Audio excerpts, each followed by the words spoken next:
Hello friends, എല്ലാവർക്കും പുതിയൊരു mini വ്ളോഗിലേക്ക് സ്വാഗതം. ഇന്ന് അത്താണ്. ഞങ്ങൾ ഇവിടെ ആയതുകൊണ്ട് തന്നെ നമുക്ക് ഓണത്തിൻ്റെതായ ഒരു സെലിബ്രേഷനോ അല്ലെങ്കിൽ അങ്ങനത്തെ ഒരു ഫീലോ ഒന്നുമില്ല. അപ്പം ഞങ്ങൾ വിചാരിച്ചു ഇവിടെ അടുത്തൊരു അമ്പലമുണ്ട്, അങ്ങോട്ടൊന്ന് പോകാമെന്ന്. ഇതിനു മുമ്പും ഞങ്ങൾ ഇവിടെ പോയിട്ടുണ്ട്, ആ വീഡിയോ ഞാൻ കാണിച്ചിട്ടുണ്ട്. ഇതൊരു ലക്ഷ്മി ടെമ്പിളാണ്. നമ്മൾ അങ്ങോട്ട് പോകുമ്പോൾ തന്നെ നമുക്ക് ഇന്ത്യയിൽ പോയൊരു ഫീല് കിട്ടും കേട്ടോ.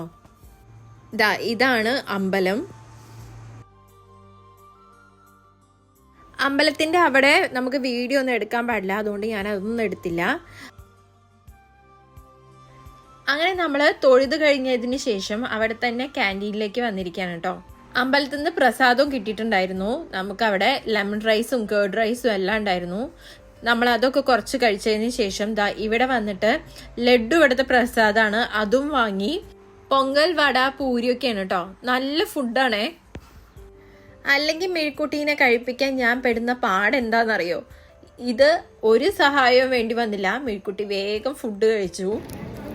ഇനി നമ്മൾ നേരെ പോകുന്നത് ഇവിടെ അടുത്തുള്ള ഒരു ഇന്ത്യ മാർക്കറ്റിലാണ്.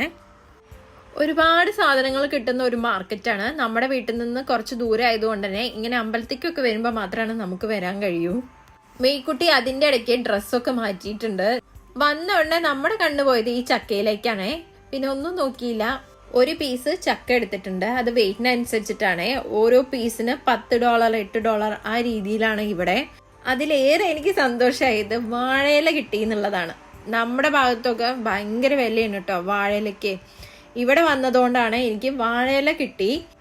അടയൊക്കെ ഞാൻ ബട്ടർ പേപ്പർ വെച്ചിട്ടാണ് ഉണ്ടാക്കാറ്, പക്ഷെ ആ വാഴയിലയുടെ മണം അതൊന്ന് വേറെ തന്നെയല്ലേ. ഒന്നും വാങ്ങാനില്ല എന്ന് പറഞ്ഞ ഞാൻ ഇത്രയും വാങ്ങിയിട്ടാണ് അവിടെ നിന്ന് ഇറങ്ങിയത്. അപ്പോൾ ബൈ.